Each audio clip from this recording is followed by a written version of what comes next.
That's beautiful. Okay. I have some other questions. Two more. Two more questions? Yeah. Okay. I'm going to choose them wisely. Upside down. I don't know. Maybe I shouldn't ask you any of these questions. Maybe some of them I already asked you. But I guess because I'll just ask you more questions because you're just very a fascinating individual. Mm-hmm. You know what I mean? And the fact that we're here doing fashion, it was locking on fashion and just talk about fashion. Maybe that's the most important thing. So just connecting music and fashion. It's I went to music conservatory. I did music my whole life and became a fashion designer at the age of 40, 41. You know what I mean? I already had 2 kids and it's just random. It didn't make any sense. And now I've kind of been settling into the soil of it. You know what I mean?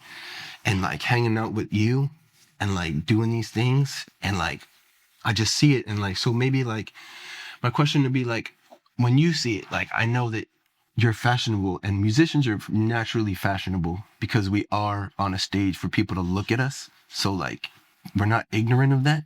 When you saw Snow Milk, right? When it came through Jamie, and maybe we should talk about that, how we got to this point, because it comes cosmically. It's a cosmic thing. You know what I mean? I know you saw Snow Milk at Grand Bazaar at a pop-up, but you already knew about it. Yeah. Because Jamie's already telling you Yeah. I know him from before Snow Milk, in reality.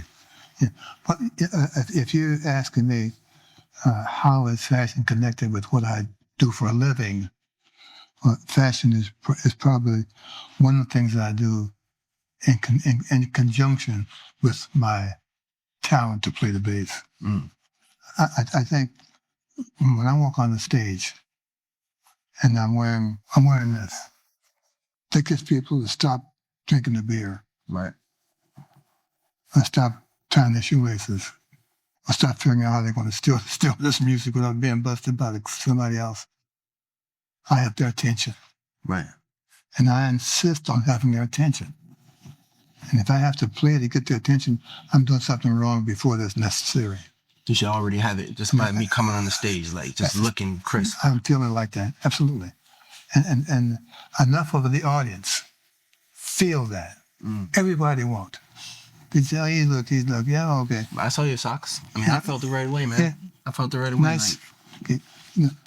But there'd be enough people who feel that, who really feel that's happening, that those who don't really feel it, they want to be cool too, so they won't talk it down, they won't talk over it, they don't want to be that kind of outstanding person in a group of 1,000 people.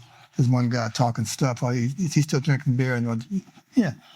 There are enough of those people who are sensitive to that kind of group guilt, I call it. But they won't do that just because this guy came out with a suit and everyone said,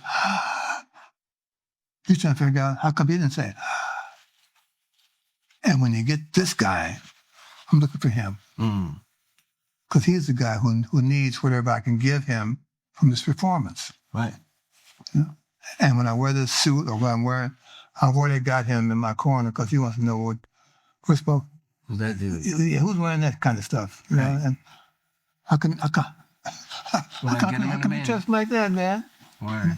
How come your band also dress? Because they're my band. That's why they're supposed to dress like that. You know, I've kind of reputation of commenting on this in broad terms to some of my musicians who I've played with. You know, who didn't come to work just like I'm dressed.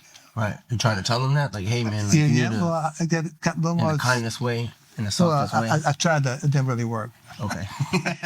So I told one person, said, look, if you can't find a sport jacket by tomorrow night, you got to find something that looks like that. Because I'm not going to stand behind you just like I'm dressed and you look like you came from the gym. Right. No. Of course. Something's wrong with this. Right. And because something is wrong with it, it's going to be hard for us to play together. Survive. Because this is in the way, man. Yeah.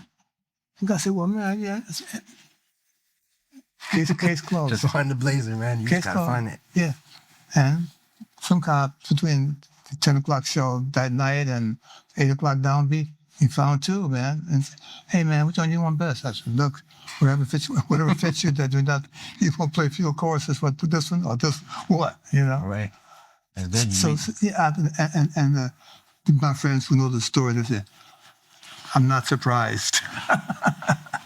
I'm surprised it took him so long to say that. Right. Usually he walks in saying, what?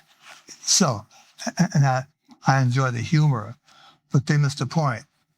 I'm trying to impress people so they would shut up when I walk out. Very important. And that does it. Right. Or it does most of them. And if this guy who doesn't talk, he'll be so busy not trying to feel guilty in this crowd of people who are going on. He wants to shine up, like he wants to shine know too what's bright. going on. Yeah, he wants to do that kind of stuff too. What does he have? Right. Well, It's like first your confidence, he's got a killing suit. Right. Or he wears some killing shoes. Right. Or he's got some great socks. Man, Whatever. it matters. Yeah. Oh, And he's man. the person that I'm saying, look, if you just sit down for a minute, you see what this suit has to do with what's inside of me. Right. Should be a reflection, right? It should be like a parallel. It's just part of what it is. Cool, It's part of the music we're bringing to you. Right. It means it's Listen, a statement. I'm wearing my menu, man. Dig it. You know?